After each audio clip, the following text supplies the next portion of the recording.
दोस्तों, हमारी पृथ्वी का 71% हिस्सा पानी से ढका हुआ है। यह समुद्र हमारी पृथ्वी के इकोसिस्टम के लिए बहुत जरूरी है और इन्हीं समुद्र के किनारों पर हम इंसानों ने मनोरंजन की जगह बना ली है।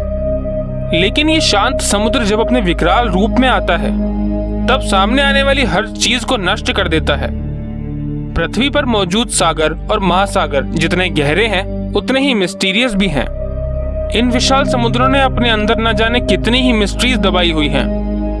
इन गहरे समुद्र में करोड़ों तरह के जीव रहते हैं, जिनमें से कुछ तो ऐसे हैं जिनके बारे में साइंटिस्ट आज भी कुछ नहीं जानते। इन जीवों का समुद्र में रहना और सरवाइव करना अपने आप में एक बहुत बड़ा रहस्य है, जिन्हें सुलझाना अभी भी बाकी है। आज के इस वीडियो में हम ऐसे ही समुद्री जीवों के बारे में जानेंगे जिन्हें समुद्र में मची तबाही से पहले ना कभी देखा गया और ना ही इनके बारे में इससे पहले कभी सुना गया। तो वीडियो को अंत तक जरूर देखें। सैबरटूथ सार्डिन।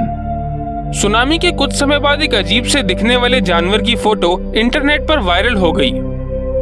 यह विचित्र चीज दिखने में तो एक कुत्ते जैसी है, लेकिन इसके बड़े बड़े दांत इसे दिखने में बड़ा ही खतरनाक बनाते हैं।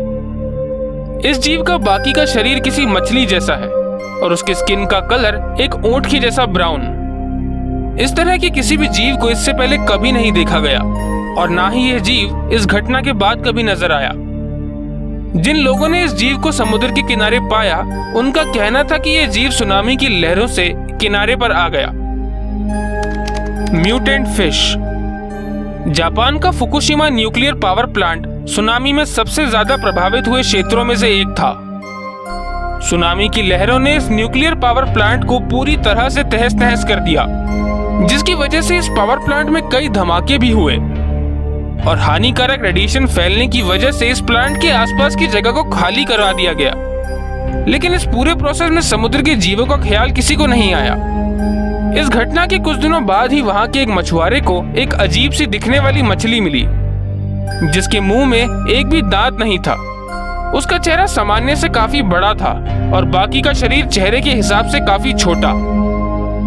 कई साइंटिस्ट का मानना है कि उस पावर प्लांट से निकले रेडिएशन की वजह से उस मछली की ऐसी बनावट हो गई। एक्सपर्ट्स का यह भी मानना है कि फुकुशिमा प्लांट के आसपास के पानी में और भी कई ऐसी प्रजातियां मिल सकती हैं जो रेडिएशन के कारण म्यूटेंट बन गई और ऐसे ही म्यूटेंट जीव की तलाश आज भी जारी है। Beluga hybrid.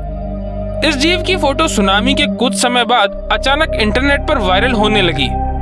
इस फोटो में दिख रही यह मछली बेलुगा व्हेल और शार्क के मिश्रण से बनी कोई मछली लग रही है। लेकिन आश्चर्य की बात यह है कि इस तरह की मछली के बारे में साइंटिस्ट के पास कोई जानकारी नहीं है। इस तरह की घटनाओं से यह अंदाजा लगाना बेहद ही आसान है कि समुद्र में रहने वाले जीव आज भी इंसान की पहुंच से काफी दूर हैं, जो कि एक बहुत बड़ी मिस्ट्री है। Monster from Russia. रशिया के एक आइलैंड पर आर्मी के जवानों को एक अजीब से दिखने वाले जीव का शरीर मिला। इस जीव के शरीर को इन्वेस्टिगेट करके यह पता लगाया गया कि यह जीव किसी डायनासोर की प्रजाति का है। जैसा कि हम सब जानते हैं कि डायनासोर की पूरी प्रजाति विलुप्त हो चुकी है, तो सवाल यह उठता है कि क्या सच में आज भी डायनासोर के डीएनए से मिलने जुलने वाले जीव जिंदा हैं? साइंटिस्ट इस सड़ चुकी लाश को लैब लेके गए और उसके बाद कभी भी इसके बारे में कोई इंफॉर्मेशन बाहर नहीं निकाली गई। यहाँ तक कि इस जीव की सभी फोटोज को इंटरनेट से हटवाने के लिए कई कोशिशें भी की गई। यह बात इस जीव को और भी मिस्टीरियस बनाती है, मगर किसी तरह से यह बात पब्लिक में लीक हो गई। इस हादसे ने एक बड़ी मिस्ट्री का रूप ले लिया, जिसके बाद सरकार ने इस बात को दबाने के लिए यह बयान दिया कि यह कोई मिस्टीरियस जीव नहीं बल्कि भारत में पाई जाने वाली एक गंगा डॉल्फिन है। लेकिन अगर इस तस्वीर को गौर से देखा जाए तो यह साफ पता चलता है कि यह गंगा डॉल्फिन नहीं बल्कि उससे कई गुना बड़ा कोई और जीव है। आपका इस बारे में क्या विचार है, हमें कमेंट्स में जरूर बताएं। उम्मीद करते हैं इस वीडियो से आप सबने कुछ न कुछ सीखा होगा। पसंद आया हो तो वीडियो को लाइक करें और अपने दोस्तों के साथ शेयर करें। जाने से पहले चैनल को सब्सक्राइब भी कर दें।